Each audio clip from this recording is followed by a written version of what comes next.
لسه متواصلين مع حضراتكم في أخبار اليوم في محطة مصر ومحاولة التحليل والإطلال على ما يحدث في البلاد. الأسئلة كلها اختصرت في سؤال واحد: مصر رايحة على فين؟ بدعوكم للترحيب بضيفنا الكبير دكتور محمد الجوادي، المؤرخ والمفكر. دكتور محمد، أهلا وسهلا بيك. أهلا وسهلا. ومنور محطة مصر. أبدأ بوزير الداخلية اللي أكد أننا جهاز الشرطة لن يتدخل لإنصاف قوى على أخرى، مؤكدا أن الشرطة أصبحت أداة الوطن لا سواه في حفظ أمنه واستقراره لتكون كما أرادها الشعب المصري، مشددا على سياسة وزارة الداخلية الجديدة التي جاءت عقب ثورة 25 يناير والتي تحترم كافة التظاهرات السلمية للمواطنين. وأضاف وزير الداخلية في كلمته اللي ألقاها أثناء مراسم تخريج دفعة جديدة من الأفراد العسكريين الذين تمت ترقيتهم إلى كادر أمناء الشرطة أن وزارة الداخلية أكدت على سياستها الرامية إلى احترام حق التظاهر السلمي والعمل على تأمين وحماية كافة المنشآت والممتلكات العامة في إطار واجب الوزارة. دكتور محمد، المشهد شايفه ازاي، خصوصا قبل بكره عندنا 2 مليونية، واحدة في التحرير رافضة وواحدة في جامعة القاهرة، عند جامعة القاهرة مؤيدة. لا، أنا مش شايف إن اللي في التحرير رافضة. ده اللي في التحرير تقدر تصفها بأنها مستحثة أو محرضة. أنا أعتقد إن الإعلان الدستوري اللي أصدره الرئيس مرسي كان استجابة للشباب وللثورة. يعني الإعلانات الدستورية اللي صدرت بعد الثورة، إعلان اللي صدر بعد 11/2 اللي هو صدر في 13/2 اللي هو الإعلان الأولاني، أيوة. وده إعلان سقوط الدستور. ثم الإعلان اللي أعقب الاستفتاء، وده إعلان بدء مرحلة جديدة بناء على التعديلات التي أقرتها لجنة تعديلات دستورية. طبعا من المهم هنا نقول إنه المجلس الأعلى للقوات المسلحة كان حريص إن لجنة التعديلات الدستورية ال10 ما يكونش فيهم حد من ال10 اللي كانوا في لجنة التعديلات الدستورية اللي شكلها الرئيس مبارك قبل تركه لمنصبه. كان 10 تانيين خالص. ده يدلك في حد ذاته على قد ايه مصر مليئه بالكفاءات. يعني انت ما اضطرتش ان انت تاخد نفس الاسامي. يعني وانت لو عايز دلوقتي تعمل لجنه ثالثه ورابعه وخامسه، بقى دلوقتي في مصر في كل تخصص من التخصصات متوسط 100 استاذ. في سنه مثلا 50 ما كانش فيه في بعض التخصصات استاذ واحد. ده تطور الزمن وتطور المدرسه العلميه المصريه. نيجي للإعلان الدستوري الثالث اللي هو كان بعد 6 شهور من أجل مد حالة الطوارئ، يعني لأنه كان الإعلان الدستوري ثم الإعلان الدستوري اللي في شهر 6 اللي هو قبيل تسلم الرئيس مرسي، اللي هو كان مقصود به تحجيم الرئيس. الوصف اللي أنا قلته إنه يبقى رئيس بشفتيه زي رئيس باكستان غلام محمد اللي كان في أواخر الخمسينيات كان عاجز، فكان بيشاوروا له كده يا دوبك كده، يعني يعملوا كل حاجه وقالوا له حضرتك موافق فيبقى رئيس بشفه. ثم الاعلان الدستوري اللي اعقب او واكب استعاده السلطه من المجلس الاعلى للقوات المسلحه وتقاعد المشير اللي هو في 12/8. ثم الاعلان الدستوري الجديد، اول اعلان دستوري يعترف بحق الثوره في قانون ومشروعيه الثوره، وأن الثورة لازم تبقى فوق النظام المستقر، مش إن النظام فوق الثورة، اللي هو الكلام اللي كان بيروج ليه تحت شعار عدم هدم الدولة وكده. لا، ده إعلان دستوري جديد بيقول إنه في حاجة اسمها ثورة، وإن الثورة لها قانون حماية، وإن حماية الثورة هدف من الأهداف التي يعمل القانون من أجلها. فده أول إعلان دستوري. يعني حتى الرئيس مرسي احنا كنا نتوقع منه كناس مع الثورة أو ناس بتحب الثورة أو ناس بتنافق الثورة حتى كنا نتوقع منه إنه يعمل ده في 8، ما عملوش وقتها. الرئيس مرسي صبور، مش زيي ولا زيك متعجل. فإذا الرئيس مرسي في شهر 12 احنا دلوقتي ولا في شهر 11 حقق ما كنا نتمناه منه في شهر 8، وحقق ما كنا نتمناه من غيره منذ 3/2011 أو منذ 2 يعني فبراير أو مارس 2011. هذه النصوص الواضحة في حماية الثورة وفي قانون حماية الثورة هي أساس الثورة، لأنه الثورة أصبحت بهذا القانون على الورق عملا مشروعا وعملا مقدرا وعملا ممجدا وعملا يستحق الحماية وعملا يستحق أن تكون هناك نيابة تجهز للقضايا التي ترفع على الذين حاولوا إجهاض هذه الثورة. ده كل ده إنجاز كبير جدا في حد ذاته. هذا الإنجاز لا ينسب الفضل فيه بقى لا للإخوان ولا للرئيس مرسي، وإنما ينسب في الحقيقة وإقرارا بالفضل وإقرارا بالواقع لهؤلاء الشباب المرابطين الذين ظلوا أسبوعا بعد أسبوع يتمسكون بالمطالب التي خرجوا من أجلها لأنهم كانوا واعين بأهميتها. لم يلههم التغيير عن أن يظلوا على مطالبهم، لم تلههم الأحكام عن أن يظلوا فيه، لم تلههم الإعلانات الدستورية، لم تلههم أضواء الإعلام، ولا لم تلههم مؤتمرات الحوار ولا الوفاق، ولا كل ده ما أثرش مع شباب عارف النواهي الصلبة التي ينادي بها، وهي الثورة، وهي حق الثورة، وهي الاعتراف بالثورة. الشهيد اللي مات امبارح بعد أن كان يعاني من موت إكلينيكي قبل هذا، جابر صلاح، جابر العظيم ده اللي ربنا يتغمده برحمته ويلهمنا جميعا الصبر والسلوان اللي فقده، ده قمة العطاء اللي لم يجعله يتوقف لحظة من اللحظات عن أنه يجاهد بنفسه بروحه من أجل ما اعتقد أنه عقيدة. العقيدة دي شيء مهم جدا، والإسلام أو الدين أو المسيحية أو البوذية حتى الأديان غير السماوية لا تستطيع أن تمتد ولا تنجح ولا ترتفع ولا تزدهر ولا تستمر إلا بهذه العقيدة. ده أكيد. ولكن الخلاف يبدو أن هذا الجزء من قرارات الرئيس ما عليهوش خلاف كبير. لا عليه خلاف. جوادي. الخلاف الأكبر على المواد الباقية، واللي لسه كنا بنتكلم عن اجتماع الإنقاذ الوطني اللي بيؤكد على رفضه ليها جملة وتفصيلا، وهي البعض بيقول ان ده بيدي للرئيس سلطات فرعونية، بيديله انه فوق الحساب، تخوف من سوء استغلال هذه السلطات. هو ده الخلاف الأكبر. لو اتفقنا ضمنيا ان في نسبة مش ممكن يساهم بيها متفقة على الأجزاء الأولى اللي حضرتك اتكلمت فيها. لا، أنا للأسف الشديد اللي أنا صعبان عليا إنه حتى الأجزاء دي أصبحت محل مناقشة، وده موجود. الخوف بقى من إيه؟ إنه إذا كانت هذه الأجزاء اللي أنا بأسس عليه بقى ميول الديكتاتورية، أنا بقى ميول الديكتاتورية بتقول إيه؟ إنه أنت دلوقتي في كل العالم بتشتغل، حتى الجراحات بتشتغلها بالروبوت. روبوت اللي هو الإنسان الآلي ده، اللي انت عارف في مصر اختصروه للعمدة الآلي اللي كان في مسلسل. فالروبوت ده أحيان كتيرة الآن انت مثلا عايز تعمل روبوت يشيلك بضايع 30 طن مرة واحدة، 20 طن مرة، 5 طن مرة واحدة. فالروبوت ده لازم يكون فرانكشتاين، يعني لابد انه يبقى روبوت عملاق وطاقة عملاقة وي. فالصلاحيات اللي لازم الرئيس ايا ما كان الرئيس، سواء بقى هو محمد الجوادي او معتز او محمد مرسي او اي رئيس تاني، يعني انا مش عايز اقول اسامي عشان ما حدش يقول لا انا مش عايز الصلاحيات. خلينا فيك وفيا وفي الرئيس اللي عمل الصلاحيات. اي رئيس اذا كان هو منوط به وظيفه كبيره زي حمايه الثوره، او تقبل او اقتنع انه لازم يعمل حمايه الثوره، يبقى لازم يحمي ما يحمي حماية الثورة.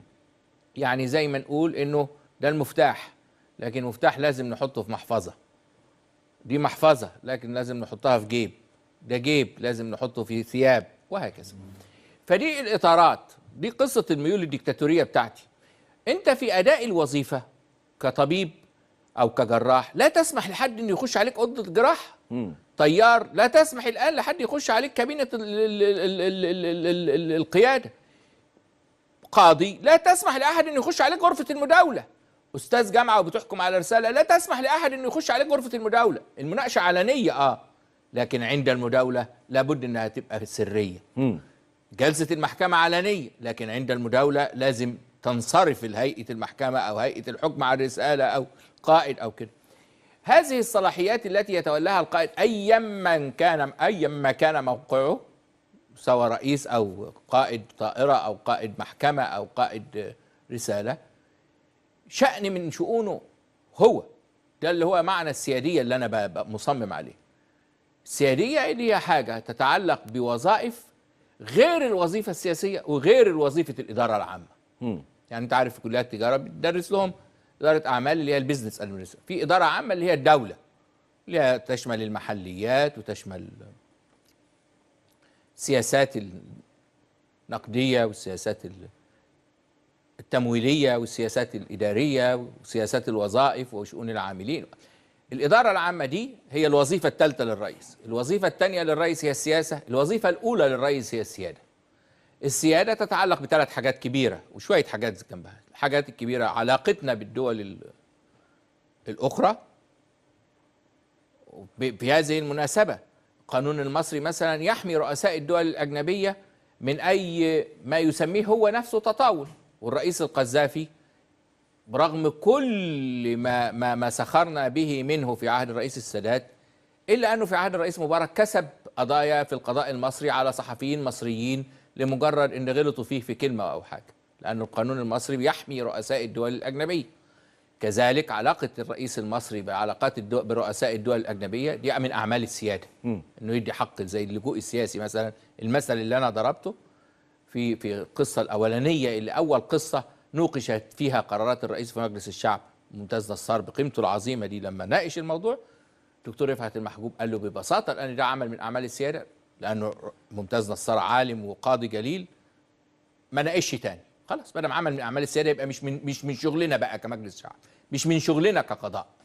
لان لازم تترك للرئيس في اي دوله في العالم كبرت او صغرت، لازم تترك للرئيس مساحه من الحريه في ادائه، انه هو يشتغل ازاي في اختياراته. الرئيس الامريكاني مع بدايه كل ده عنده 5000 منصب في الحكومه الفيدراليه، من اول الوزراء لغايه 35 سفير مهم لازم الرئيس يختارهم، لانه اسمه سفير خادم الحرمين الشريفين، سفير ملك الاردنيه الهاشميه، سفير رئيس المصري، سفير الرئيس الامريكاني. حتى انه من ضمن العظمه بتاعه البلاد الكويسه اللي زي مصر اللي لها بيوتسو، اذا ذهب الرئيس بتاع الدوله الكويسه دي بلد لا يقيم في الفندق وانما يقيم في بيت السفير.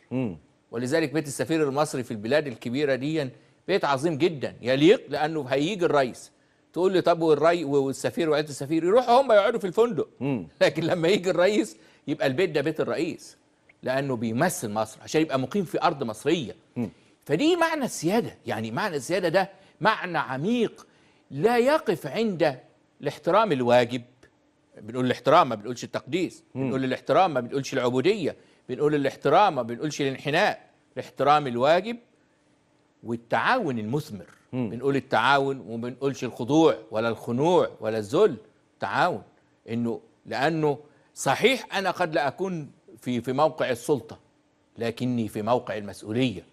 انت شخصيا ايضا لست في موقع السلطه، لكنك في موقع المسؤوليه، لانك تشكل الفكر والوجدان، تنقل للناس ما يندفعون به الى الخطا او الى الصواب. موقع المسؤوليه حسابه عند الله سبحانه وتعالى اكثر صعوبه من موقع السلطه. حسابه عسير، لانه ولذلك اقصى حاجه يعملها ايه لرئيس الدوله؟ انه يأمر بقتل انسان، فيبقى قاتل ظالم. لكن شوف بقى القرآن الكريم يقول ايه في موضعين مختلفين: والفتنة اشد من القتل، والفتنة اكبر من القتل. فاللي انا وانت بنعمله اكبر من القتل، لانه مش قتل واحد وانما قتل امة، مش قتل انسان في لحظة وانما قتله طول العمر لما اشوهه. فصناعة المسؤولية اللي في موقع المسؤولية اكبر بكتير قوي من اللي في موقع السلطة.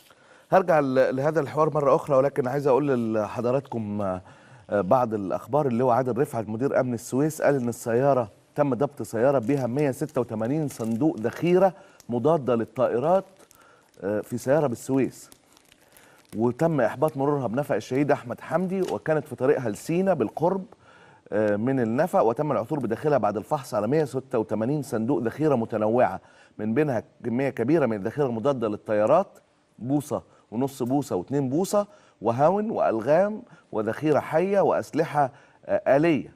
وتابع مدير الأمن في تصريحاته أن السائق الذي كان يقود السيارة ويدعى عنتر ميم ألف 60 سنة، وكان معاه ابنه محمد 25 سنة، وصديق بالسيارة يدعى سامح ألف، اعترف في المحضر الرسمي أنه حصل على مبلغ 3000 جنيه نظير تسليمه هذه الشحنة لشخص سوف يقوم الاتصال به قبل وصوله إلى سينا، وإدخال هذه الشحنة لبعض المناطق الخاصة ببعض تجار السلاح هناك.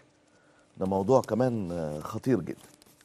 الدكتور محمد الجوادي، كنت قلت حضرتك وأعلنت عن خطة المحكمة الدستورية في إصدار أحكام هامة وخطيرة في جلسة 2 ديسمبر، وأكدت أن الدستورية كانت تعقد العزم أن تحكم بحل مجلس الشورى والجمعية التأسيسية، وتبطل الإعلان الدستوري الذي أصدره دكتور مرسي 12 أغسطس الماضي، وتعلن تنحية الرئيس بحجة عدم احترامه للدستور الذي أقسم عليه، وعودة المجلس العسكري. سامحنا يا دكتور، منين جبت هذا الكلام؟ لا هو الأول هل الأول حضرتك وكيل نيابة ولا؟ لا طبعا، أنا مقدم برامج. مقدم برامج. ما دام مقدم برامج يبقى أنت عارف إنه القصة أبسط من كده. مش أنا اللي قلت الكلام ده الحقيقة، مش أنا المكتشف، يعني مش أنا يعني أنا لا أدعي لنفسي فضلا ولا حاجة، ولكن أنت اقرأ تصريحات مستشاري المحكمة الدستورية الذين يتصلون بالإعلام ويصرحون فيه، هتلاقي الكلام أكتر من كده بكتير. يعني الكلام اللي هو منسوب ليهم قبل الإعلان الدستوري وبعد الإعلان الدستوري يجب كل كلامي ده. لكن هي المسألة ببساطة شديدة جدا إنه أنت عارف قصة الهدهد، وجئتك من سبأ وجئتك من سبأ بنبأ يقين، ولغاية ما توصل فيها قال له إنه الراجل قال عفريت من آتيك به قبل أن تقوم من مقامك. والرد الثاني الذي عنده علم من الكتاب قال له قبل ما يرتد إليك طرفك بصرك. طيب، فإذا هو علم الكتاب. بقية القصة بقى في العقاب التأمل فيها إنه سيدنا سليمان عليه وعلى نبينا وعلى سائر الأنبياء الصلاة والسلام قال له يعني إيه العقوبة اللي بيقول له إيه؟ بيقول له إيه في العقوبة لما بيرهبه؟ أنت اتأخرت ليه وبتاع وكده. فبيقول لهم يعني في غياب الهدهد، قول أنت لأنك أنت حافظ عني. لا أعذبنك لا أعذبنه أو إيه؟ عذابا شديدا أو لا أذبحنه. لا أذبحنه أو لا أعذبنه، يعني الذبح والعذاب. طيب إيه العذاب الشديد بقى؟ في المفسرون قالوا إيه العذاب الشديد ده؟ اللي هو أشد ضراوة من الذبح، زي حكاية الفتنة اللي أصعب من القتل من شوية. إيه العذاب اللي أشد من الذبح؟ قال لك إنه يوديه لناس ما يفهمش لغتهم. وكانت عظمة هذا الهدهد إنه كان يعرف كل لغات الدنيا. أيوه. يعني ربنا سبحانه وتعالى، شوف أنت اللغات الوقت اللي موجودة في العالم كام لغة؟ الكبار 6 واللي هم معروفين يعني 100 وشوية. فتصور لو عالم كده عنده، يا سلام، ده هدهد، يبقى هدهد كبير ده. فشوف بقى العذاب هيرسله بعلم الله سبحانه وتعالى إلى مكان لا يعلم فيه لغة أهله، أو لا يستطيع أنه هو يفهم لغة أهله. أيوه. فده هيمثل إيه بقى للهدهد المغرور ده؟ أنت بتشوف الهدهد مغرور إزاي، وجمال الهدهد وفرحة الهدهد. ولما يقول النبي نفسه صلى الله، جئتك من سبأ بنبأ يقين، ولما يقول إن أحاط بما لم تحط به، شوف الغرور ده والثقة الزايدة دي مما أعطاه الله سبحانه وتعالى. أيوه. فلما يقول له فكان العذاب الشديد مش الذبح، لا، الذبح ده هيتذبح وخلاص، لكن يوديه مكان ما يعرفش فيه اللغة. ده المعنى اللي أنا عايز أقول لك عليه في قصة المحكمة الدستورية. إذا لم يكن الإنسان المثقف المسؤول عن صياغة الوجدان يفهم في صياغة القانون وترتيبات القانون أيا كان، ما الترتيبات دي مش مقدسة، ولكن كل قانون له ترتيبات وما نسميه السيكونس، التعاقب بتاعها ومعناها، فمن الأولى به ألا يزعم إن هو يعني في موقع تأثير. أيوة. فدي زي الهدهد بالظبط. فاللي حدث إنه لو أنت عايز تناقش حاجة في المحكمة الدستورية العليا لازم تكون اتقدمت للمحكمة الدستورية العليا واتحضرت على مدى 45 يوم. فكرة الدستورية إن فيها تحضير في هيئة مفوضين، يعني ما فيهاش نيابة، وبتطلع هيئة المفوضين بتطلع تقرير، والتقرير ده مش سري، معلن. المحكمة الدستورية العليا من المنطقي إنها لا تستطيع أن تحكم باستمرار مجلس الشورى، لأنها عملت نفس المبررات في حل مجلس الشعب، وهي نفس الهيئة، وهي نفس السنة، وهي نفس الانتخابات، وهو نفس القانون. فكيف يمكن للمحكمة الدستورية أن تحكم باستمرار الشورى ولا تحكم باستمرار الشعب؟ وتصمم مرة بعد أخرى أن الشعب يفتقد الدستورية. ولكن هم تحدث أكثر من قاضي جليل من المحكمة الدستورية وقال إن مش من حق المحكمة الدستورية أصلا أنها تنحي الرئيس. أيوة، هذا الكلام كان فيه مبالغة. حالا حالا حالا حالا حالا بس حالا بس نخلص حاجة. اتفضل. فإذا أنت من المؤكد باللغة اللي احنا بنفهمها يعني دي اللي هي البسيطة خالص دي، ان انت عندك في 2/12 حكم بالحل الشورى. يعني لو انت عضو في الشورى تاخد ورقك يوم 1/12، اذا كان يعني ليك ورق مهم في الشورى تاخده خلاص وتروح.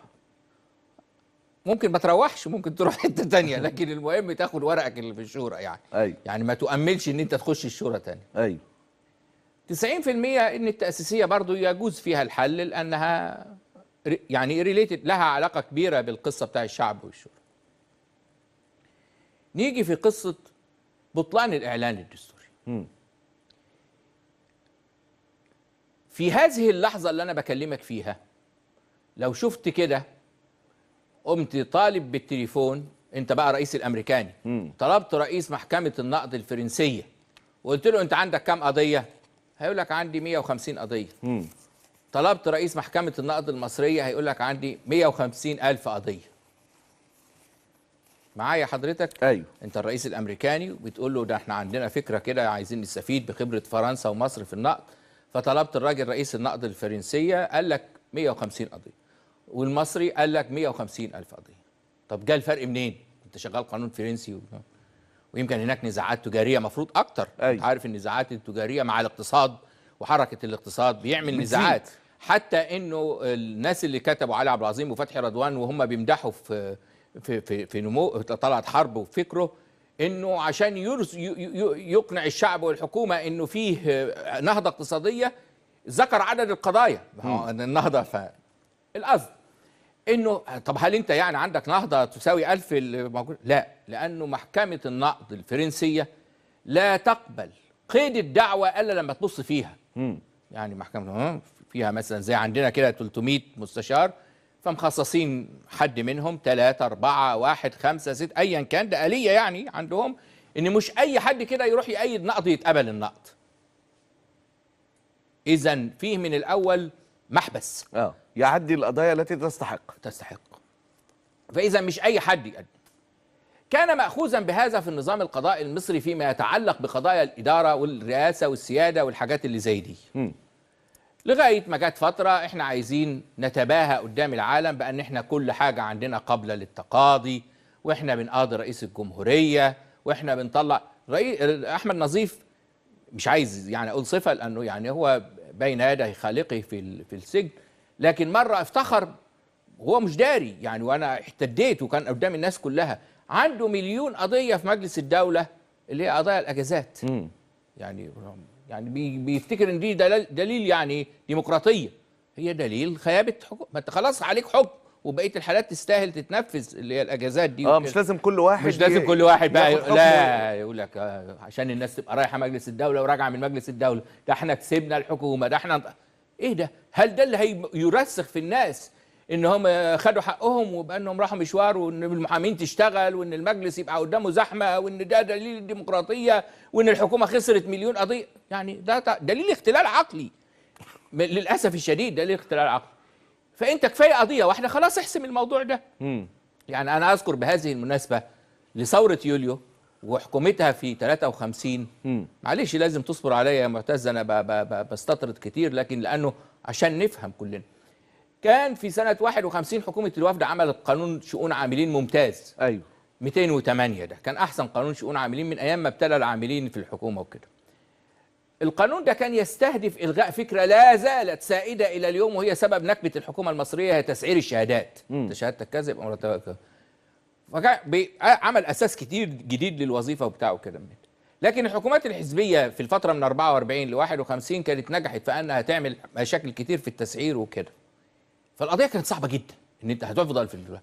يذكر بقى لحكومه 53 برئاسه الرئيس محمد نجيب ووزير الماليه العظيم عبد الجليل العمري ومعاه علي الجريتلي، عملوا لجنه ذكيه جدا وخدوا الحالات، ما هي كيسز بقى حالات، مثلا نقول 5000 حاله 6000 حاله، سووا ال 6000 حاله بدل ما يقعدوا يعملوا قاعده. ما احنا عندنا يقول لك لا لا لا لا نعمل قواعد، والقواعد تعمل قواعد ثانيه وتعمل قواعد ثانيه، يبقى هم 6000 حاله بس انت عملت لهم 60000 مشكله بالقانون اللي انت عملته قاصدا التعميم، وانت تلخبط الدنيا اكتر واكتر. وصفوا كل القضايا. شوف العظمه بقى، وده المعنى اللي انا نفسي ان حكومه الاخوان تعمله في الحاجات اللي زي دي، انه صفوا في 53 كل القضايا اللي كانت متراكمه فيما يتعلق بشؤون العاملين ونزاعات العاملين مع الدوله. ف 53 صفيت كل حاجه عشان تمهد لانك تمشي القانون الحلو بتاع 51. ما قلتش ده وحش، ده عشان الوفد يبقى وحش وبتاع وكلام من ده. فاذا انت ده نموذج لقد ايه حكومه تبقى قادره ومحترمه والناس تحبها، وحبت 52 بسبب اجراءات زي دي في 53. لكن انت تيجي في 2004 والقضاء المصري يثقل كاهله بهذا العبء من العبث بين رئيس وزراء ويوسف بطرس وغير قضاء المعاشات وغير قضاء التأمينات، ان يبقى عندك مليون قضيه. فيش في العالم كله مجلس زي مجلس ده يبقى عنده مليون قضيه، وهي مش عايزه حاجه، ده بمجرد النظر، لكن لازم يقول لك كيس باي كيس، اصل القانون لازم يتطبق كيس باي كيس. يا سيدي ما خلاص ما تعدل، ما تعمل تشريع في سطر واحد، ما تعمل كشف، ما فيش فايده. فانت دخلت بقى، ده اللي دخل يعني لذلك، لانه ايه، في ناس بتظلم الدستوريه. لكن في سنه 46 لما السنهوري باشا اسس مجلس الدوله، كان يعلم تمام العلم أن المواطنين والموظفين منهم بصفة خاصة لن يقدموا على رفع دعواهم قدام مجلس الدولة، لأن الواحد منهم هيشتكي الحكومة، هيشتكي الحكومة للحكومة. ما هو الناس عندهم القضاء جزء من الحكومة. أيوة. سيبك من حكاية فصل السلطات دي ومونتسكيو والكلام الحلو ده، لكن الناس في كل أنحاء العالم القضاء في نظر الناس هو الحكومة، مش جزء من الحكومة. وكلمة الحكم حاكمة لما نيجي نعملها في مجمع اللغة العربية تلاقي انه المادة تمشي في المعجم التاريخي حاكمة، الآن تنصرف للحاكم اللي هو السلطة التنفيذية، وفي نفس الوقت حاكمة في القضية تنصرف إلى السلطة القضائية. فالمنطقة اللي فيها اوفرلاب أو المنطقة المشتركة بين الحكم القضائي والحكم السياسي بمصطلحاتنا الحالية منطقة كبيرة جدا، وفي أذهان الناس تكاد تكون متطابقة. بل إن السلطة في فرنسا، السلطة التنفيذية هي المسؤولة عن التشريع، ولا تذهب التشريعات إلى الجمعية التشريعية بتاعت فرنسا دي الكبيرة دي المهمة خالص دي إلا إذا كان فيها ضرائب. لكن تشق شارع، تنظم، ترقي الناس، تعمل درجات، تفك تلفزيون، تعمل قناة، تقفل كل ده سلطة تنفيذية. أيوة. ونحن نأخذ في مصر بهذا منذ زمان بعيد جدا دون أن نصرح بذلك. إزاي؟ نعمل القانون وما نعملش فيه التفاصيل، ونقول وعلى الوزير المختص إصدار اللائحة التنفيذية، فاللائحة التنفيذية هي اللي تنفذ. يبقى مين اللي هنا شرع؟ السلطة التنفيذية. أنا بقول الكلام ده للناس اللي لا زالوا حتى هذه اللحظة يتكلمون في كلام قاله مونتسكيو من 200 سنة أو أكثر، وتطور في العالم كله حتى في فرنسا نفسها تطورا اقتضاه الزمن وقاده الزمن إلى حاجات واضحة ومحددة، ولا أحد يستطيع أن يستغلها، لا في ديكتاتورية سياسية ولا ديكتاتورية دينية ولا ديكتاتورية من أي نوع. نعود لموضوعنا. المحكمة الدستورية بقى. المحكمة الدستورية. فلما جت المحكمة الدستورية تحكم، في الأول ظلت أحكامها كما لو أنها لجنة حكومية، ده وصف القضاء مش وصفي أنا. إلى أن جاء قاض عظيم هو عوض المر وحكم بأحكام دستورية واضحة جدا. رأس المحكمة وحكم بأحكام دستورية واضحة جدا. في هذه الفترة، سواء الفضل في ذلك لعوض المر أو لغير عوض المر، من ذلك إلغاء استثناء أبناء أساتذة الجامعة في دخول الجامعات، إلغاء استثناء كذا، مبدأ تكافؤ الفرص بين المواطنين. خد النص الدستوري ده ورتب عليه حاجات، وده معنى ان انت ترتب على نص دستوري حاجات. انت خدت فرصة تكافؤ الفرص، خلاص قلت يبقى ما فيش استثناء لحد، لا في المد بعد السن، ولا في الوجود في وظيفة، ولا في تعيين الأبناء، ولا في ميزة للزوجة ولا كده. طيب ده شجع الناس انها تبتدي تناقش فكرة دستورية الأشياء، إلى أن جاء قاض عظيم آخر لكن عظمته فيها تحفظ من ناحيتي أنا شخصيا، تحفظ تاريخي، لأنه كان أميل للتوافق، وهو مش هنقول اسمه لكن كان رئيس المحكمة الدستورية، وقاد إلى مشكلة كبيرة عانينا منها في الجامعة، ومشكلة كبيرة في قانون آخر يتعلق بكل المواطنين في مصر في حكاية التوفيق. يعني عمل حكم رجل يمين ورجل يمين تانية، مش رجل يمين ورجل شمال، وإنما خلى القانون ماشي على يمسك العصاية من النص. فأصبح الوقت المحكمة الدستورية عليها والحق يقال عبء كبير، وعليها والحق يقال ضوء كبير، وعليها والحق يقال هجوم كبير، وعليها والحق يقال أمل كبير. تعمل إيه أنت لو مكان المحكمة الدستورية؟ لو جالك حاجة فيها مشتبهات إن أنت تقبلها ولا ما تقبلهاش، بتقبلها، بتضطر تقبلها. يعني أنت عارف إن دي مش من تخصصك لكن تضطر تقبلها. يصرح رئيس المحكمة بأنها مش من تخصص، لكن حد تاني يقول لا ده احنا نبص فيها. مش كده وبس، ده تنازع الاختصاصات بين المحاكم المختلفة اللي بيحكم فيه المحكمة الدستورية. فأنت في الدستورية كمان يترمى عليك من تحت. عارف اللي بيلعب يوم مشقط الكورة. عايز توصل لايه يا دكتور جوادي؟ يعني ببساطه كده، انت اللي عايز توصل لايه؟ انا سألت سؤال على انك منين استخرجت ان المحكمه الدستوريه تستطيع عزل الرئيس؟ كويس، ايوه كويس، انت فكرتني، اصل انا كنت نسيت. طيب كويس، لان الفكره دي ضاعت خلاص. الفكره دي ضاعت فعشان كده نسيتها.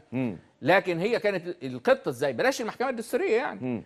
انت لو لغيت الاعلان الدستوري الصادر في 8 اللي هو بمقتضاه انتقلت السلطة التشريعية من المجلس العسكري بتشكيله إلى الرئيس، لو لغيت ده أيوه يبقى إيه؟ مش نفي النفي إثبات؟ أيوه. يبقى هترجع السلطة دي لمين؟ للمجلس العسكري. يبقى تستدعي المجلس العسكري بتشكيله اللي هو اتغير دلوقتي. يعني المجلس العسكري اتغير ليه؟ لأن فيه 3 منه خدوا وظائف. في وزير ورئيس هيئة قناة السويس ورئيس هيئة التصنيع، وفي 2 منه بقى وزير ورئيس أركان، وفي ناس خرجت بالسن، وفي ناس الاثنين الكبار بقوا مستشارين لرئيس الجمهورية. فأنت هتستدعي مجلس عسكري بتشكيل جديد، يعني هيبقى عندك رئيس مجلس غير رئيس المجلس الحالي، وهيبقى عندك نائب رئيس مجلس غير نائب رئيس مجلس، وزير ونائب رئيس أركان، بتعيد الأوضاع. وبعدين مش بس كده، تنقل لهم السلطة التشريعية. مش بس كده، رئيس الجمهورية اللي لغى ده بقى ايه؟ في نظر الدستورية لما هم أقروا القديم ولغوا الجديد بقى ايه؟ منعدم الشرعية؟ مخالف للدستور. مخالف للدستور، منتهك للدستور. الذي أقسم عليه ايه؟ يمين الولاء. يبقى هو كده ده يعني ضمنيا انه لم يصبح مناسبا او لهذا المنصب. خلاص فقد المنصب. ده الكلام ده بقى مصرح به، يعني مال الانترنت على لسان مستشارين في المحكمة الدستورية. كنا من امبارح مش محتاج بقى، مش يعني عشان انا مش بتنازل عن فضل، انا مش متواضع، مش محتاج بقى لا الجوادي ولا معتز ولا حاجة، موجود في الانترنت على ألسنتهم وواضح. وانت اذا التصريح تكرر على لسانك 100 مرة مستحيل انه ما يكونش حقيقي. هل مش كده وبس، انت ممكن تسألهم دلوقتي. يعني انت ممكن تسأل الناس اللي في الدستورية اللي هم بيتكلموا في الإعلام، تقول لهم ايه رأيكم في هتقول لك او هيقول لك او هيقول لك او هتقول لك او هيقولوا لك ان ده ايه؟ وجوده غير شرعي. هل تؤيد قرارات الدكتور مرسي الأخيرة؟ أؤيدها بالكامل 91%، استطلاع الرأي لحد دلوقتي اللي مستمر منذ الأمس. أؤيدها جزئيا 5%، أرفضها 4%. دي آراء حضراتكم أنتم، مش تحيز لأي طرف ضد الآخر. محدش يقدر، أي حد داخل الفيسبوك من يومين يعرف إن دي لا يمكن التلاعب فيها. عايزين تغيروا رأيكم، ما زال المجال متاحا. بدء النهارده الاثنين بدأت في جامعة القاهرة فعاليات مؤتمر البحث العلمي في خدمة الأهداف الإنمائية الذي ينظمه قطاع خدمة المجتمع وتنمية البيئة بالجامعة بالتعاون مع برنامج الأمم المتحدة الإنمائي تحت عنوان حلول تطبيقية لبعض القضايا الاجتماعية والبيئية في المجتمع المصري. دكتور حسام كامل رئيس جامعة القاهرة قال خلال الجلسة الافتتاحية المؤتمر يعد إحدى الإسهامات العلمية للجامعة في استثمار البحث العلمي من أجل التنمية المجتمع. على ندور كتير عشان نلاقي خبر بره أخبار الصراعات السياسية نخرج بيه كلنا. تعالوا نشوف إطلالة على فعاليات مؤتمر البحث العلمي في جامعة القاهرة.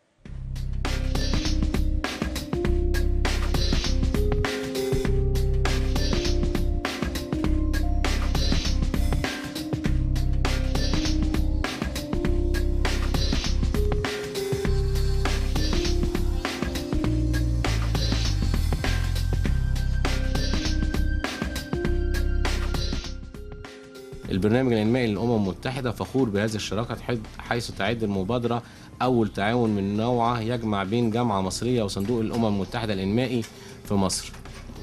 وقد تم اختيار جامعة القاهرة انطلاقا من مكانتها المتميزة بين الجامعات العربية والعالمية. محافظة الجيزة جاهزة قلبا وقالبا للتعاون الشامل والكامل لتفعيل أو القيام بأي دور تتولاه في ضوء توجيهات الأستاذ الدكتور حسام. لابد من التنويه بدور صندوق الأمم المتحدة الإنمائي وتعاونه مع جامعة القاهرة في سبيل جعل الطلاب والأساتذة عناصر فاعلة في حل قضايا التنمية ومشكلات المجتمع المحلي والعالمي.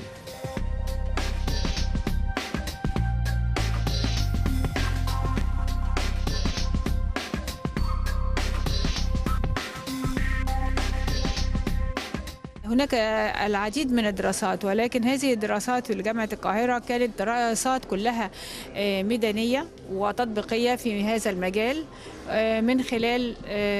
من خلال ان هم قدموا حلول مبتكرة لقضية العشوائيات من خلال استخدام تكنولوجيا المعلومات، ومن خلال مداخل متكاملة لحل مشكلة العشوائيات. دكتور عندنا في كلية التربية النوعية وجهنا المشروع زي ده، وقال لنا ان احنا عايزين نستخدم الخامات جاهزة الصنع دي نعمل بيها حاجات مفيدة للبيئة، بدل ما هي مهملة او بدل ما هي بتبقى نفايات بتبقى ملهاش لازمة عندنا وبتترمي، فاحنا بناخدها لا نستخدمها استخدام احسن، نخليها ليها شيء ذو قيمة يعني.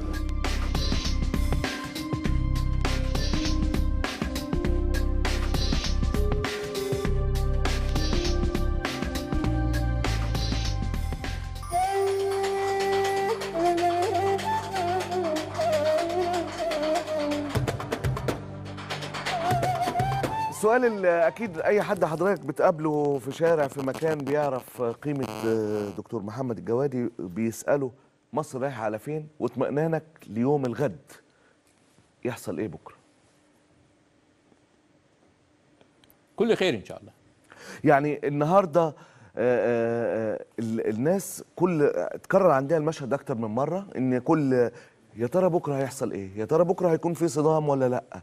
يا ترى مصر هتقدر تعدي هذا المنعطف ولا لا؟ لحد دلوقتي ما جالناش خبر عن اجتماع الرئيس مع المجلس الاعلى للقضاء بكامل هيئته. الاجتماع بدأ من الساعه 5:30، معناه انه مستمر بقاله 4 ساعات. لحد دلوقتي ما فيش اي خبر ايه نتيجه هذا الاجتماع، والقضاء هو جزء اصيل من الازمه دلوقتي، خصوصا بعد المشاهد اللي حضرتك اكيد تابعتها في ال 72 ساعه الاخيره. بجد توقعك ايه؟ بعيدا عن الاطمئنان، كلنا نفسنا ان شاء الله يعدي على خير، ولكن توقعك الازمه دي تروح لفين بكره يا دكتور؟ لا شوف، التفاعل الصحي مطلوب. اذا كان في الدنيا كلها في ميل الى انه اي خراج، اي قيح، اي بؤره صديديه لازم تتفتح. الميزه ان احنا كتير قوي خبينا على نفسنا ان في بؤره صديديه، احنا دلوقتي بنفتح البؤره الصديديه. يمكن انا هقول لك مثل، لو عندك 3 دقائق، عندك 3 دقائق ولا ما عندكش؟ والله يعني طب هقوله لك في دقيقتين. اتفضل. الاقتصاد المصري الان قوي جدا، عكس كل توقعات وعكس كل تصريحات الحكومه، وعكس وعكس وعكس وعكس وعكس. عارف سبب الاقتصاد المصري قوي جدا جدا جدا. انا مصدوم من الحكايه دي على المستوى الشخصي. ازاي؟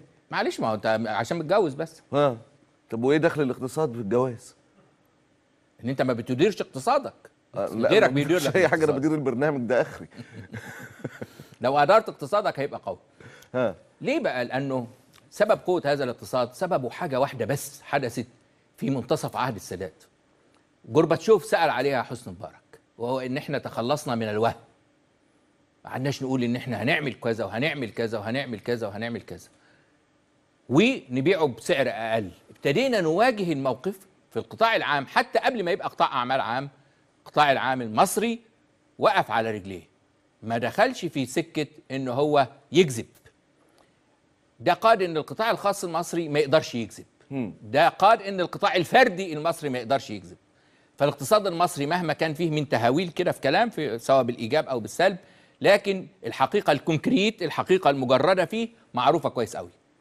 يمكن ما فيش في الدول العربيه كلها مع ثرائها الفاحش اقتصاد يتمتع بهذه الشفافيه العظيمه فيما يتعلق بحقائقه الاساسيه زي الاقتصاد المصري. فده اللي مخليه ان انت ما عندكش وهم في اي حاجه، ما بتقولش ان انت حتى الحاجات اللي بتستوردها عارف انها تكفيك كام يوم، حتى الحاجات اللي انت عندك ازمه فيها عارف.